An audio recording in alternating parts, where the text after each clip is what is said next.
Pavasarėjant ledas ant vandens telkinių tampa vis pavojingesnis. Gaisrininkai perspėja žvejus, kad pats laikas žvejybos ant ledo atsisakyti. Deja, šiuo laikotarpiu tarnybos sulaukia iškvietimų dėl įlūžusių žmonių.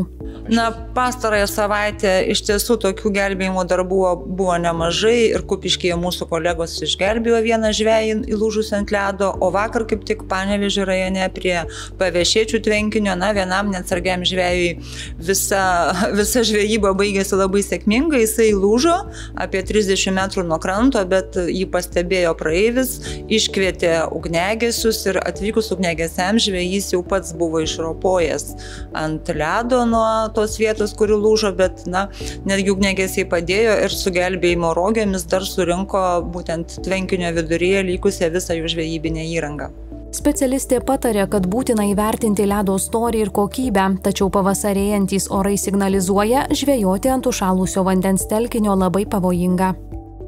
Ledas yra saugus ir išlaiko vieną žmogų, kai jo storis yra ne mažiau 7 cm. Jeigu nori lipti keletas asmenų, ledo storis turėtų būti ne mažiau 12 cm. Jeigu ledas yra jau, sakysim, kažkoks porėtas, nelygios spalvos, gelsvas, jis iš tiesų yra nesaugus.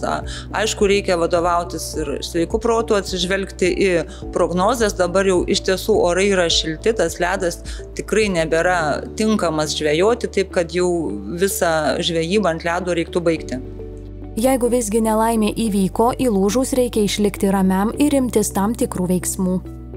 Jeigu jau teko įlūžti, tai pirmiausia reikia nepanikuoti, kuo platesnių plotų reiktų atsiremti į eketę ir nesistoti iš karto, jeigu pavyko išsiropšti iš vandens, o tiesiog po truputį šliaužti ir būtent šliaužti į tą pusę, iš kurios jūs atėjote, nes ten jau tas takas yra patikrintas ir toje pusėje ledas jau yra saugus. Svarbiausia nepasiduoti panikai, nes iš tiesų labai daugelis žmonių įlūždavo ir sėkmingai išsigelbėdavo.